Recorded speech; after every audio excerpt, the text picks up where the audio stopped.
오늘 우리가 함께 나눌 말씀은 느헤미야 8장 1절의 말씀입니다. 우리가 매주 금요일마다 함께 기도 제목을 보내주신 분들에서 기도하고 있습니다. 여러분 긴급한 기도 제목 있으신 분들은 보내주시면 우리가 같이 붙들고 함께 기도할 때에 하나님 우리의 기도를 들으실 줄 믿습니다. 아멘. 주신 말씀 여러분 한 목소리로 함께 봉독합니다. 시작.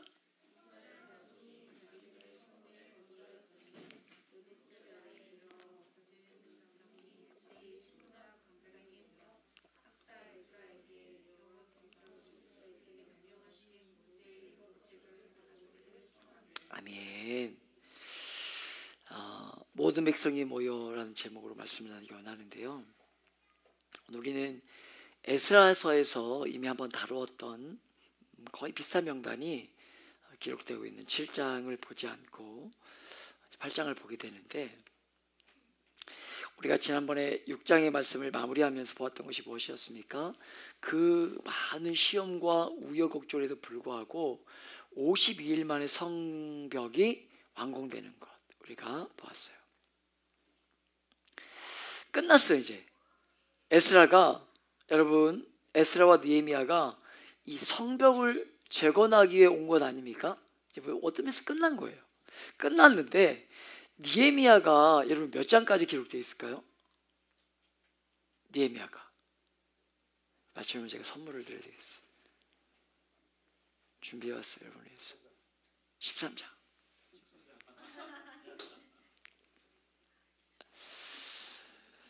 축복합니다. 13장. 여러분 이 에스라와 느헤미야를 연구하는 학자들이 말하길 가장 중요한 게 이 8장부터 13장까지라고 말해요. 사랑하는 여러분, 성전이 완공되고 성벽이 다 지어졌는데 무엇이 남아 있었던 것일까요? 무엇이? 그렇게 다 지어진 성전과 그 성벽 안에 있는 백성들, 그리고 그 성전을 또 성도를 보호하는 성벽. 여러분 그 안에 무엇이 필요했을까? 우리가 보겠지만 여러분 율법의 선포를 통해서 통한 말씀의 부흥, 이것이 이 8장이 다루고 있는 주제인데요. 여러분 9장은 그렇게 말씀이 선포되니까 무엇이 일어나냐면 회개가 나타남을 기록하고 있고, 10장은 그런 하나님의 말씀을 따라 언약이 갱신되는 삶에 부흥이 오는, 이것이 10장까지의 말씀이에요. 예배당을 잘 짓고 그 예배당과 성도들을 보호할 수 있는 성벽을 지으면 끝나는 것이 아니라 그 성전 안에 하나님의 말씀의 부흥이 일어나고 심령의 변화가 일어나야 하고, 그 심령의 부흥을 따라 삶의 변화가 와야, 그런 부흥이 와야 여러분 성전을 짓고 성벽을 짓는 그것에 대한 의미와 가치가 살아난다는 거예요. 여러분 이 귀한 주제는 어떤 면에서 이 땅의 교회에게 정말 필요한 말씀, 특별히 우리 공동체 가운데 너무나 필요한 말씀이지 않은가, 여러분 더 생각해 보게 됩니다. 우리 앞 세대들이 많은 수고를 통해서 교회를 지어오지 않았습니까? 밤에 이렇게 한번 높은 곳에 가보면 구석구석 이 십자가가 없는 곳이 없어요. 여러분 그 교회는 잘 지어졌지만 이 땅의 교회는 말씀을 따라 말씀에 충실한 그 수준과 지혜를 필요로 하는 것이 여러분 이 시대의 모습이라고 할 수 있는데, 이 땅에 있는 교회는 교회라는 이름 붙어 있지만 적지 않은 성도들의 신앙이 일반 종교의 성도들의 모습과 별반 다르지 않지 않은가. 여러분 성도, 교회에 대한 이 특별한 특유의 아름다움과 고유한 특성들이 잘 나타나지 않고 어떤 면에서 너무나 낮은 수준의 그런 신앙적인 모습들이 우리 안에 여전히 남아있지 않냐는 거예요. 이제 정말 말씀의 부흥이 필요한 때로 말씀의 부흥이 와서 사람들의 내면을 깊이 만지고 바꾸고, 여러분 그 변화된 내면이 담겨있는 삶의 변화가 이 땅 가운데 너무나 절실하다는 면에서 오늘 보게 될 말씀이 의미가 있지 않는가 생각해 보게 됩니다. 사랑하는 여러분, 생각해 보신 적이 있는가요? 400년의 침묵기가 계속되었다면, 하나님의 말씀이 지금도 잠잠하다면, 들리지 않는다면, 여러분 말씀이 없었다면 우리 삶 가운데 어떤 일이 일어났을까? 하나님께서 우리의 삶을 말씀으로 간섭해 주시고 말씀으로 우리의 삶에 찾아와 주시지 않고 그냥 살도록 내버려 주셨다면 여러분 우리의 삶이 어떻게 되었겠냐는 거예요. 오늘도 우리 이제 6세 아이들이 휴대폰을 이제 들기 시작했네요. 이 아이들 그냥 놔보세요. 어떻게 되겠는가? 상상도 안 되죠. 우리 너무나 귀한 형제가 함께 우리 베이스 기타로 함께 해주셨는데 아마 지금 문화 충격일 거예요. 예배 시간에 아이들 이렇게 떠들고 돌아다닌다니. 그냥 놔두면 여러분 선지자 같은 우리 집사님 제 뒤에 가지고 계속 컨트롤하고 계신데 말씀이 없으면 여러분 어떻게 되었을까? 하나님의 말씀이 없었다면, 우리 개인의 삶 가운데 하나님의 말씀이 없었다면, 여러분 우리가 우리의 삶의 자리에 우리가 예수를 믿는다고 하지만 정말 너무나 하고 싶은 대로 우리의 욕망이 우리를 하고 싶은 대로 이끌어가는 그 삶의 현장에서 하나님을 주신 말씀이 없어서 걸리게 넘어지게 하는 부분은 하나님이 예수가 생각하는 말씀이 없었다면 우리의 삶이 어떻게 됐겠냐는 거예요.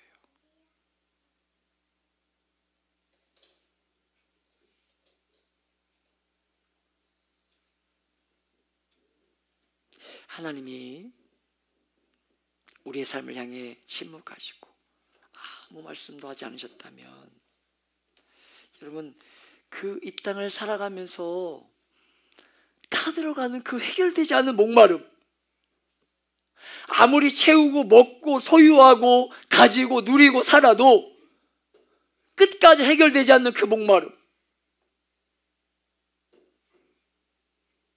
하나님과 단절된 이 세상, 깨어진 이 세상을 살아가면서 아무리 그 무언가로 채우려고 해도 채우지 않는 그 마음, 그 목마름. 여러분 우리의 삶과 이웃들의 삶을 이렇게 보세요. 늘 예기치 않은 어려움과 만나게 되고 자 그렇지 않습니까? 이 때만 오면 이것만 해결되면 내가 정말 이거 해야지 라고 생각하지만 여러분 절대로 그때는 안 와요. 절대로 오지 않습니다. 명절에 전에 섬겼던 교회 청년들이 이제 찾아오면서 인사하러 오면서 어제도 한 청년 교제하면서 서울살이가 너무 퍽퍽하다 이런 얘기를 나누면서 참 쉽지 않은 인생의 삶이 좀 쉽지 않은 것 같다 이런 얘기를 나누었었는데 여러분요 정말 그렇지 않습니까? 늘 우리 인생이라는 것은요 예기치 않는 어려움이 늘 와요. 아무리 우리가 보험을 들고 뭔가 다음 것들을 준비한다고 해도요 또 다른 어려움과 문제가 오는 게 인생이잖아요. 인생. 여러분 그렇게 인생을 어떻게 살아야 할지 잘 모르는 순간들과 자주 만나게 되는 게 아무리 준비해도 잘 마주하게 그 어려움과 마주하게 되는 게 여러분 인생이잖아요. 그런데 성경은 창세기부터 시작해서 주님 오심에 대한 이야기까지 성경이 우리에게 하시는 말씀이 무엇이냐면 하나님과 기독교는 뭐라는 것입니까? 말씀하시는 하나님이라는 것입니다. 하나님께서 말씀하셨고 지금도 말씀하고 계시고 그 귀한 말씀들을 백성들의 말씀으로 백성들의 삶에 찾아오시고 간섭하시는 하나님, 그분이 우리가 믿는 하나님이라고 성경은 가르쳐주고 있는 것입니다. 여러분, 구약의 선지서들을 보면 하나님께서 이방인이 섬기고 있던 우상과 당신을 비교하면서 여러분 뭐라고 우상을 뭐라고 표현했냐면 말 못하는 우상들이라고 표현하셨어요. 하나님께서 말 못하는 우상들. 여러분, 우상의 특징이 뭐예요? 우상의 특징이 무엇입니까? 여러분 안에도 우상이 있죠? 여러분 안에도 우상이 있죠?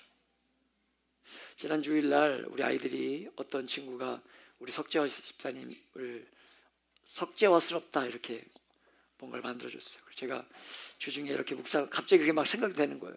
석재화스럽다. 이게 뭘 의미하는 걸까? 아직 묵상이 되더라고요. 걸어오면서 교회를 왔다 갔다 걸어 다니면서 석재화스럽다는 앞으로 우리 교회에서는 큐티하는 사람, 석재화스럽다 이렇게 명칭을 해야 되겠다 이런 생각들을 했어요. 석재화스럽다는 거는 큐티를 하는 사람, 이런 대명사로 그렇게 우리가 하면 좋을 것 같다 이런 생각을 해봤어요. 여러분 보세요. 그런데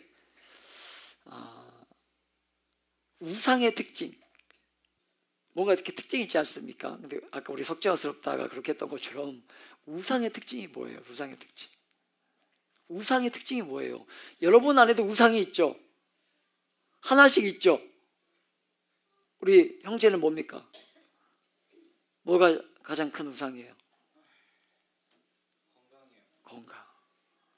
젊은 녀석이 건강이라고. 요즘 젊은 애들은 다 건강이라고. 인사군 청년도 건강을 챙긴다고 막 얘기를 하더라고요. 40살도 안 됐는데 막 건강을 챙긴다고. 그렇죠. 우리 안에 다 그런 게 있죠. 그런데 이 우상이, 우리 안에 우상이요, 우상의 특징이라는 게 말하면서 간섭하면서 찾아오지 않아요. 우리에게. 우리가 우상을 하고 생각하는 것들이 우리에게 말하고 간섭하며 찾아오지 않습니다. 그게 우상의 특징이에요. 왜냐하면 우상은요, 사람들의 욕망이 투시되어 있는 것이기 때문에. 사람들의 욕망이 투시되어 있는 것이기 때문에. 그래서 옳다 그르다를 절대로 말하지 않아요. 우리가 섬기는 우상은요, 옳다 그르다를 우리에게 가르쳐주지 않아요. 욕망을 따라 살도록 도와주는 게 우상이지만 하나님은 그렇지 않다는 것입니다. 하나님은 우리의 삶 가운데 찾아오셔서 지금도 우리의 삶에 구석구석 개입하시고 간섭하셔서 뭐라고 말씀하시는 거예요? 얘야, 그렇게 살면 안 된다. 그렇게 살면 안 된다. 얘야, 지금 멈춰라. 더 가면 안 된다. 돌아와라. 여러분, 이렇게 말씀으로 간섭해 주시고 개입하시는 분이라는 것입니다. 그렇게 사랑하는 여러분, 여러분과 제가 신앙생활을 바르게 하는 가장 중요한 방법은요, 무엇이겠습니까? 말씀에 귀 기울이는 것. 말씀에 귀 기울이는 것. 그 들은 말씀에 순종하기 위해서 내 삶을 걸어가야 된다는 거예요. 여러분,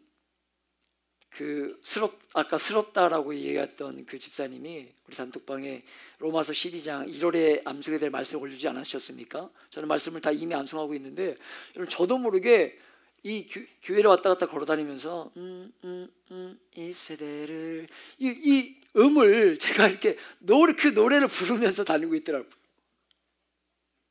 그 노래를. 이게 참 중독되는 게 무서운 것 같아요. 많이 저는 그걸 다 듣지도 않았는데 아이들이 부르는 거 몇 번 들었는데 저도 막 그걸 흥얼거리면서 다녀요. 그냥. 여러분, 정말 우리가 바라기는요, 이 시작된 올 한 해 우리의 삶이 이와 같기를 축복합니다. 여러분요, 말씀이 들려진 자리에 부지런히 머물고, 그리고 그 말씀을 듣고 순종하기 위해 여러분 내 삶을 그 순종의 자리로 끊임없이 옮기고 우리의 마음에 두고 여러분 그렇게 하나님의 말씀을 습관적으로 듣는 삶, 여러분 정말 그것이 우리의 삶 가운데 너무나 중요하다는 거예요. 이스라엘 땅의 말씀의 부흥이 어떤 방식으로 왔습니까? 여러분 1절의 말씀에서 우리가 주목해 봐야 될 것이 있는데 무엇일까요? 1절의 말씀에서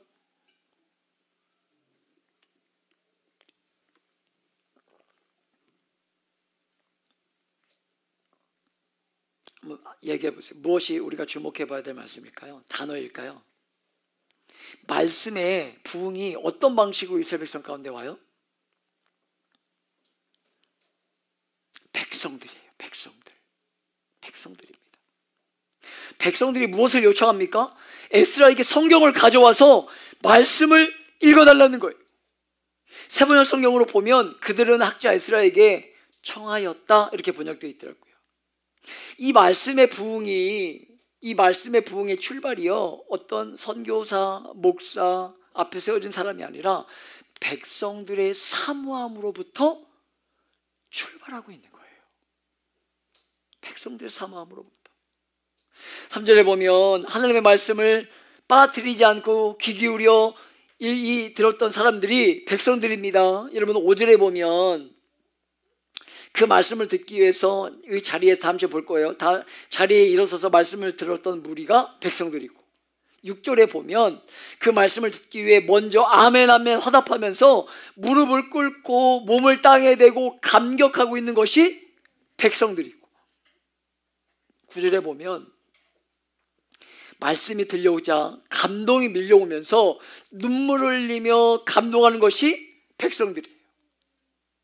12절에 에스라와 그 지도자들이 너희는 지금 우는 때가 아니라 감격하고 즐거워할 때다 이렇게 하자. 백성들이 그 말씀에 순종해서 먹고 마시면서 없는 사람들에게 나누어 주면서 기뻐했던 것이 백성들이에요. 성도들입니다. 사랑하는 여러분, 말씀의 부흥이 어디로부터 오고 있는 것입니까? 백성들이 주도적으로 자발적으로부터 시작해서 그렇게 말씀의 부흥을 출발하고 있는 거예요.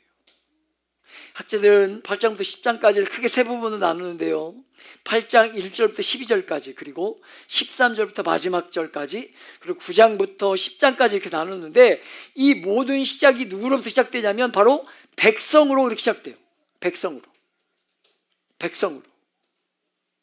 그런데 여러분, 백성이 모였다 할 때 이 모였다라고 번역된 단어의 원어를 찾아보니까요, 동사형이더라고요.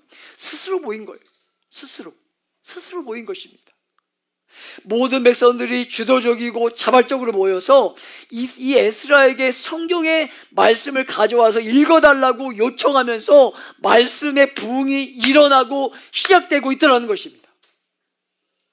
사랑하는 여러분,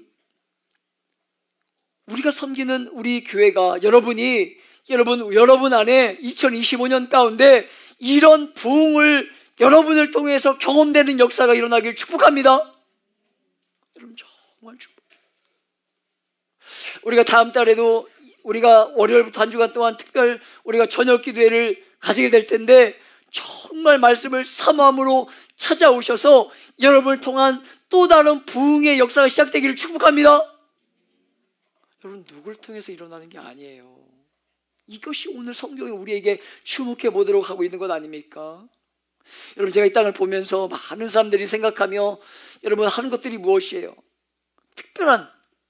여러분 계속해서 말씀드리고 있지만 특별한 어떤 리더십들을 원하는 게 한동안 이 시대의 모습이었지 않습니까? 그러나 제가 뭐라고 말씀드렸습니까?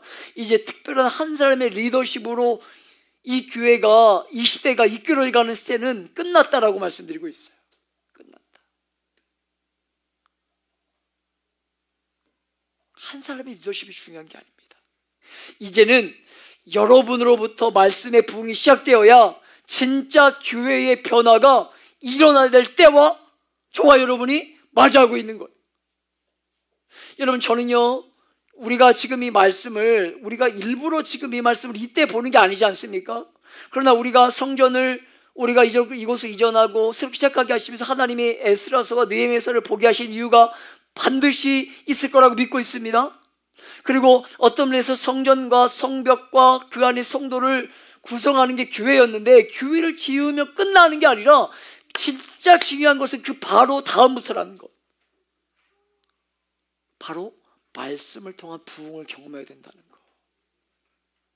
말씀을 통한 부흥을 경험해야 된다. 사람이 많이 보이는 그런 부흥 말고 우리 그거 해봤으니까 우리 교회도 해보고 싶어요. 근데 그거 한국이가 많이 우리 이 땅의 교회가 많이 해봤으니까 사람 많이 모아서 경영하는 거 말고 정말 한 영혼 한 영혼을 정말 세워가면서 그 말씀에 부흥이 찾아와서 그 한 사람의 진짜 변화됨으로 그 삶의 자리가 그 사람이 가고 있는 곳곳만의 삶의 자리가 변화가 일어나는 삶, 가정이 변화되는 삶, 직장에 작은 변화가 일어나는 삶, 그 부흥 이제 우리가 좀 경험해 봐야 되지 않겠습니까? 그 부흥을 우리 SSG 공동체가 좀 경험해 봐야 되지 않겠냐는 거예요. 이 자리에 보인 여러분 한 분 한 분이 그런 경험을 해야 할 때가 바로 지금이지 않겠냐는 것입니다. 오늘 우리에게 성경이 하나님이 말씀하시는 게 바로 그거잖아요.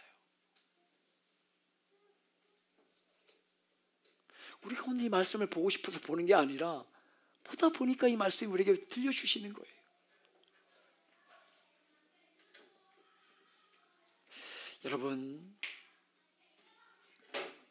여러분이 바뀌지 않으면 이 땅은 새로워지지 않습니다. 여러분, 이 시대가 어쩌면 곧 또 다른 리더십의 교체를 앞두고 있지 않습니까? 어떻게 결정할지 모르지만 여러분, 근데 한 사람이 바뀐다고 달라질 거라고 생각하진 않아요.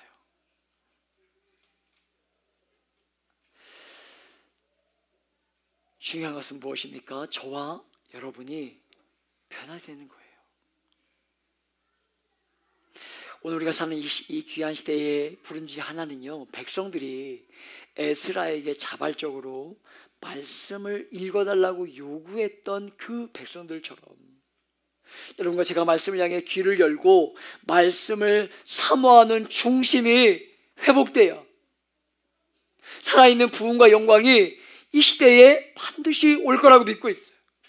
그것이 바로 저와 여러분을 향한 부르심이라고 믿고 있습니다. 사랑하는 여러분, 백성이라는 단어처럼 많이 나오는 오늘 말씀에 나오는 단어가 있는데요, 바로 율법이라는 말씀. 율법. 백성들이 에스라를 불러서 요구가 있습니다. 율법을 읽어달라고 요구해요. 말씀을 읽어달라는 것이죠. 그런데 이 율법을 무엇이라고 부르고 있습니까? 1절을 다시 한번 읽어볼까요? 1절. 모든 백성이 일제히 1절. 네, 시작. 모든 백성이 일제히 수문 앞 광장에 모여 학사 에스라에게 여호와께서 이스라엘에게 명령하신 모세의 율법책을 가져오기를 청하매. 아멘. 첫 번째로 여호와께서 이스라엘에게 명령하신 율법책이에요. 명령하신 율법책. 이 귀한 말씀, 하나님의 말씀은 여러분들이 순종하며 살도록 명령되어 있는 책임을 잊어서는 안 된다는 것입니다. 여러분, 이 시대의 정신은요, 자꾸 뭔가 주관적인 것들을 가지게 하지 않습니까? 절대적이고 객관적인 진리를 인정하려고 하지 않고 자기가 동의하는 것만 받아들이려고 해요. 그리고 여러분이 동의하면 하나님의 말씀이 되고 동의하지 않으면 하나님의 말씀이 아닌 것처럼 이 시대가 그렇게 자꾸 만들어가요. 여러분, 그러나 하나님의 말씀은요, 동의하지 않아도, 우리가 동의되지 않아도 하나님의 말씀임을 의심하지 않기를 축복합니다. 이 귀한 말씀은 여러분에게 건의하는 게 아니에요. 이렇게 살아볼까요? 라고 건의하는 것이 아니라 명령하고 있다는 것입니다. 명령하고 있다는 거예요. 들어서 순종하고 들어서 하나님의 말씀인 줄 알고 여러분을 깨뜨려서 그 말씀에 복종하는 삶 살도록, 그것이 하나님이 우리에게 주시는 메시지라는 거예요. 많은 사람들이 말씀을 그냥 나누는 것으로 여기고 있지만 이 귀한 말씀은요, 명령으로 되어 있기 때문에 순종하기를 기대하고 요청되는 것이 말씀이라는 거예요. 여러분, 그래서 속으로 모임이 얼마나 중요한지 모릅니다. 매주 모여서 여러분이 서로의 교제를 나누는 것 너무 좋죠. 너무 좋아요. 그런 시간 반드시 있어야 합니다. 그런데 그것만이 전부가 아니라 여러분 정말 여러분이 말씀을 살고 붙들고 살아낸 흔적들이 있어서 그 말씀을 붙들고 살아낸 흔적들이 있어서 그 말씀에 순종하며 살았던 삶을 증거하고 때론 실패함으로 넘어졌던 모습까지 드러낼 수 있는 그 모임, 그 소굴이 되어서 그래서 나도 저렇게 살아야겠구나 도전이 되어주고 때론 나도 저렇게 넘어지지 않도록 조심해야 되겠구나. 여러분 그런 귀한 하나님의 말씀이 살아낸 경험들이 선포되는 공동체가 만들어져야 여러분 정말 그런 애씀이 있을 때에 회복되고 살아날 수 있다는 것입니다. 여러분 정말입니다. 하나님의 귀한 말씀을 순종함으로 듣는데 힘쓰는 저와 여러분 되시길 축복합니다. 여러분 두 번째로 모세의 율법이라고 부르고 있습니다. 하나님의 말씀은요 모세를 통해 오래전에 주셨던 것이지 지금 만들어내는 것이 아니라는 거예요. 이 말씀은요 모세로부터 시작해서 오래전부터 우리에게 전해진 말씀인데 여러분 이단들이 일어나서 하는 것이 무엇이에요? 그들이 해석한 새로운 새로운 말 이런 것들을 전하지 않습니까? 그래서 만들어진 말, 자기들이 만들어낸 말들. 어떤 분은 저에게 교회도 안 다니는 분이 유월절에 대해서 물어보더라고요. 유월절에 대해서. 유월절이 도대체 뭐냐? 왜 이렇게 유월절에 대해서 와서 얘기하는 거냐? 하나님의 교회가 와가지고 새로운 복음이에요. 새로운 복음. 유월절을 막 새롭게 해석하는 거예요. 새로운 말씀. 14만 4천. 우리 요한계시록의 말씀을 보았지만 우리 전체를 다 보았죠? 요한계시록의 말씀 막 두려운 것처럼 이야기하면서 그런 것이 아닌데 14만 4천 새로운 해석, 새로운 말씀을, 새로운 말을 전하는 거예요. 이렇게 살라는 거예요. 아니라는 것입니다. 하나님의 말씀은 그런 게 아니라는 거예요. 여러분 우리는 새롭게 들은 것을 따르는 자들이 아니라 옛날부터 우리에게 들려진 그 귀한 진리의 말씀에 순종하는 자들이 바로 저와 여러분인 줄 알고 절대로 헛된 자들에게 넘어가지 않는 우리의 영혼을 잘 지키고 우리의 이웃들의 영혼을 잘 지킬 수 있는 여러분 되시길 축복합니다.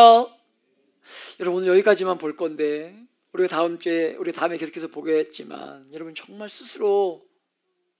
우리가 정말 스스로 모이기에 힘쓰고 말씀을 더 사모함으로 올 한해 우리 교회의 표어처럼 마음을 새롭게 하는 것이 매일 만나는 그 말씀을 통해서 가능한 줄 알고 하나님 말씀을 더 가까이 하는 그래서 들은 말씀에 순종함으로 걸음을 옮기면서 힘쓰는